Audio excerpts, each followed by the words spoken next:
Las tensiones diplomáticas que atraviesan la región, marcadas por el despliegue militar estadounidense que pone presión sobre Venezuela, quedaron marcadas en la decisión de posponer la Cumbre de las Américas prevista para diciembre de este año. Eso y otras cosas. Las autoridades han afirmado que lo que decidieron fue luego de un cuidadoso análisis de la situación en la región, sin profundizar en los motivos. La Cancillería no ha ofrecido estimados del costo económico que conlleva la cancelación de contratos para el evento fijado para diciembre. Lo que sí aclararon fue que la medida ha sido consensuada, Carmen, con los socios cercanos, incluyendo a Estados Unidos. Hoy nuestro invitado es Josué Fiallo, abogado internacionalista, una persona con mucha experiencia además en organismos internacionales, con 20 años fuera de República Dominicana, asumiendo posiciones para el país. Josué Fiallo Portorreal, autor de Diplomacia en Crisis, un libro que va a ser parte del pensum de la enseñanza de la diplomacia en la República Dominicana y en la región. Embajador, hay cosas que se ven y cosas que no se ven, y cosas que ustedes nunca lo van a decir por su formación diplomática. Pero un análisis formal de académico y de diplomático que nos permita entender por qué la posposición, por qué no ha sido suspensión, y que sea creíble, porque Yulisa y yo podemos hacer una especulación y decir que la crisis, que si Donald Trump llamó, que si no estábamos preparados, que las chacabanas no estaban listas, pero usted estaba en la preparación de la cumbre desde hace mucho tiempo. Bienvenido de nuevo y cuéntenos cuál es su enfoque del caso. Y muchas gracias por invitarme. Lo primero es que creo que ha habido una confluencia desafortunada de eventos que nos han llevado a este punto. El primero es la situación geopolítica de la región. Hay convulsión en nuestra región, sobre todo por la situación de la militarización del Mar Caribe y las acciones que están tomando los Estados Unidos contra el narcotráfico y la presión sobre Venezuela que eso también está generando. Eso es lo primero. Lo segundo es que desde el punto de vista del cronograma del calendario político de las Américas, hay muchos países que se encuentran en procesos electorales que van a ser o muy competidos o muy difíciles. Y esos presidentes, los jefes de gobierno que están en esos países, pues tienen esos compromisos. Además, hay otros eventos internacionales que son muy cercanos a la cumbre. Tenemos la COP30, que es la reunión más importante del mundo sobre el tema de cambio climático, que va a ser en Belén do Pará en los próximos días, que también ocupa la atención. Y en tercer lugar, no menos importante y creo que menos conversado en la opinión pública recientemente, es el hecho de que la cumbre no es un evento de un día, sino que durante meses se viene preparando y negociando y ha habido serias dificultades con la negociación de los documentos que van a ser la declaración final. Como las Olimpiadas y los Juegos Olímpicos, se va preparando. Exactamente, sí. Son meses de planificación donde se hacen reuniones periódicas y cada país entonces discute y aporta a la creación de un documento que al final termina con una declaración de todos los jefes de Estado y Gobierno, si es que están de acuerdo y se logra el consenso. ¿Con cuánto tiempo de anticipación, Josué, se planifica la Cumbre de las Américas? Porque como tú dices, son muchos puntos y al final hay un acuerdo o declaratoria de todos los países que se planifica también con mucho tiempo antes. Usualmente son 2 años. 2 años. Porque la cumbre regularmente se celebra cada 3 años, salvo por la pandemia que hubo un pequeño tema ahí. Pero lo que sucede es que una vez se celebra una cumbre, quien preside esa cumbre sigue la presidencia durante 1 año más, dándole seguimiento a la implementación de los acuerdos de la cumbre anterior. Y el nuevo presidente, quien asume, tiene entonces 1 año para preparar, el año en el que se ejecuta la cumbre y 1 año para darle seguimiento a los acuerdos. Cuando habla de presidente de la cumbre, ¿es el presidente del país o presidente de la organización del evento? No. La cumbre es un evento ad hoc, que no tiene una institucionalidad propia. La secretaría de la cumbre de todas las cumbres, escúchame, o de esta cumbre es así. La mayoría de las cumbres de presidente de ese nivel, como la cumbre iberoamericana, la cumbre de las Américas, son ad hoc. Entonces hay una secretaría que en el caso de la cumbre de las Américas es fija en la Organización de Estados Americanos. Los países decidieron que la parte de organización, seguimiento y logística esté en la OEA, pero todo eso corre por el país anfitrión.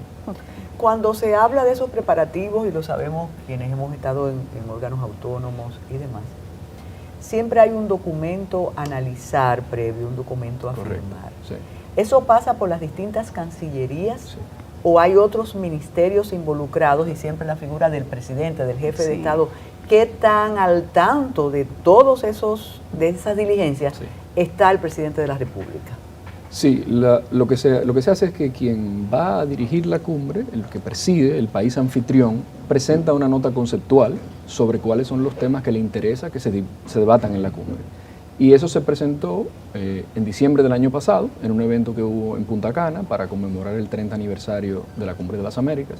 Y desde febrero de este año se ha repartido en las cancillerías de las Américas y ha habido reuniones presenciales que ha permitido que cada país participe de esa conversación, ya sea haciendo sugerencias, reparos o cambios al documento.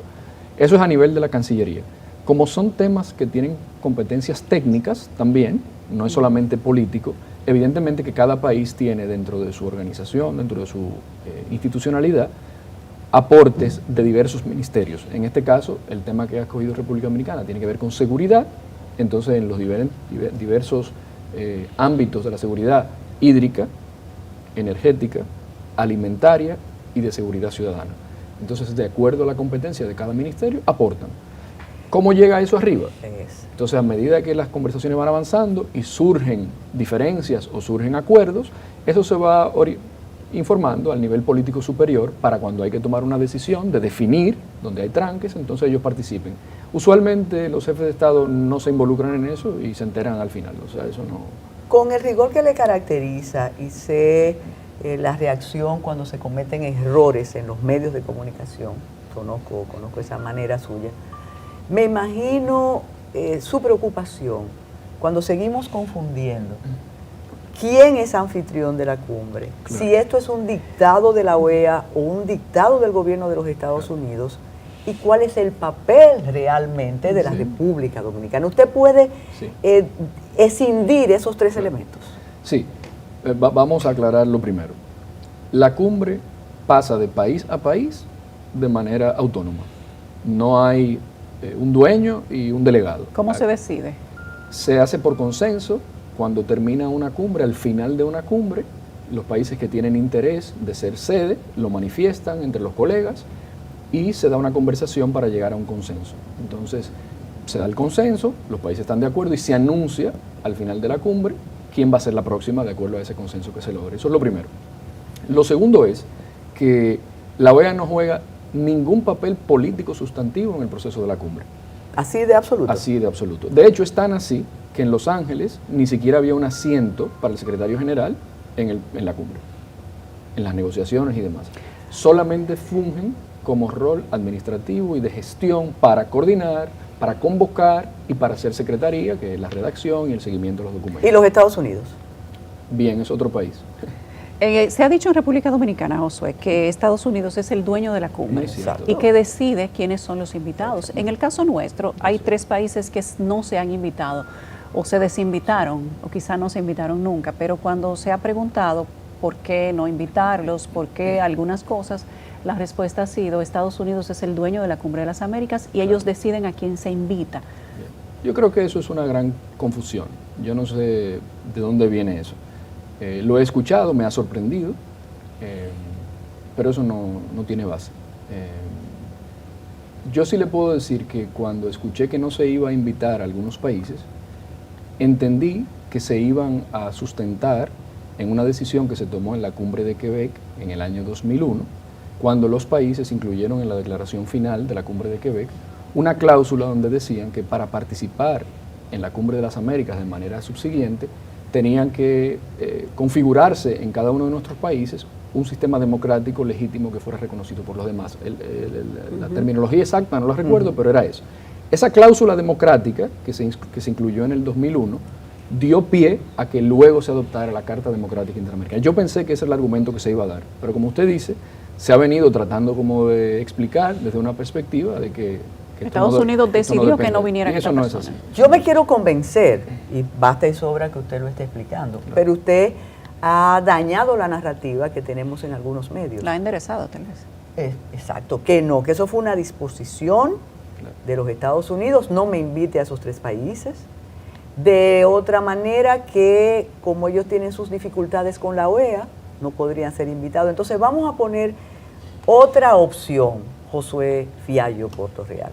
Si República Dominicana hubiera invitado a esos 3 países, ¿cuál hubiera sido la consecuencia? Diplomática. No estamos hablando de que si no te hubieras muerto, estuvieras vivo. No, evidentemente que habrá algún país que pueda sentirse incómodo, pensando en el compromiso de Quebec que le acabo de mencionar. Pero desde el punto de vista práctico ya ha sucedido antes. O sea, en la cumbre de Panamá participó Cuba. Ajá. Y en cumbres anteriores han participado no solamente Venezuela, sino también Nicaragua, en contextos más o menos similares al actual, pero me parece que se ha querido hacer de esto una batalla épica por la democracia y justificar que hay esta clase de sugerencias externas. Me parece incorrecto, creo que se desvirtuó entonces la conversación de la cumbre y la atención que debió dársele a los temas sustantivos se le está dando a los temas puramente protocolares. Medio políticos. Josué, las razones que pudiéramos quizás aducir, inferir, presentar de lo que se da en el ambiente político internacional que pudo haber influido en la posposición de la Cumbre de las Américas, porque una cosa es el discurso oficial y otra cosa es lo que uno puede leer de lo que sucede políticamente en el ambiente, en lenguaje diplomático. ¿Qué te parece que está sucediendo en el ambiente que pudo haber influido? Yo creo que lo primero que tiene más peso es el tema de la convocatoria. Si a pocas semanas de celebrarse el evento todavía no hay confirmaciones suficientes de representantes de alto nivel, eso supone pues la posibilidad de que el evento no tenga la dimensión que quisiéramos. Entonces creo que a esta altura muy pocos jefes de Estado y de Gobierno habían confirmado. O sea, solamente públicamente vi al presidente de Panamá decir que venía. Obviamente, son 33, 34 países. Ecuador, dijo el presidente. Sí. Aunque habían confirmado muchos cancilleres, Sí, claro. hay una diferencia ahí. Pero la naturaleza de este evento es de jefe de Estado y Gobierno. Y Presidente, quiero hacer un señalamiento importante. Recuerden que este es el único evento multilateral donde todos los países de la región se reúnen a nivel de presidentes y está presente Estados Unidos y Canadá. En ningún otro foro, piénsenlo, se da esa coyuntura. Sí. El único otro lugar donde podemos estar juntos es en la OEA y no hay reunión de presidentes. Las asambleas son a nivel de cancilleres. Entonces, la importancia de este evento es que el más alto nivel participe para comprometerse a una serie de acuerdos. ¿No? Y la declaratoria, ¿quién la iba a firmar entonces? ¿Los cancilleres? Sí, ha pasado antes que lo firman los cancilleres y ha pasado antes que no ha habido declaración. O sea, no hay acuerdo, no nos ponemos de acuerdo. Mar del Plata, ayer se cumplieron 20 años de la cumbre de Mar del Plata, aquella famosa donde Hugo Chávez declaró que hemos venido a acabar con el ALCA. Sí. O sea, se da esa situación. Pero eso es positivo, que Total. ahí se expresen esas posiciones, que es lo que decimos algunos que se quiso evitar aquí. Pero hay un detalle formal.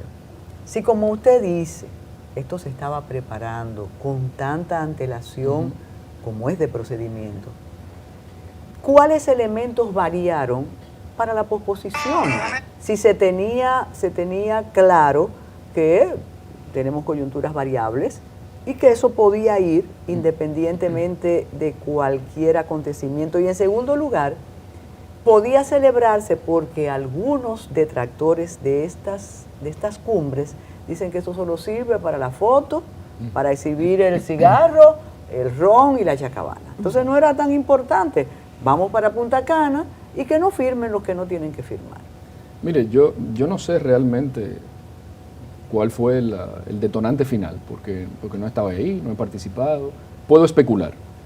Me parece que definitivamente hay la certeza de que no iba a ser el evento que se tenía pensado, que no iba a tener la grandiosidad, la participación.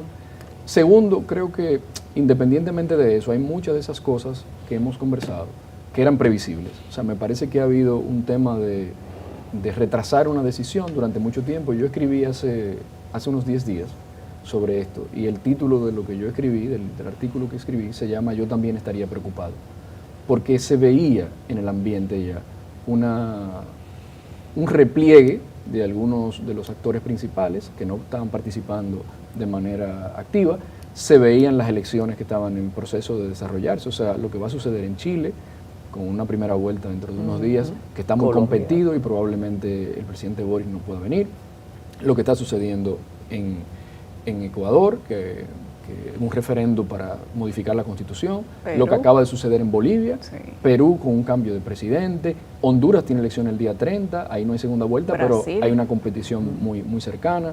Entonces eso se veía venir. Entonces yo le diría que se postergó demasiado la decisión.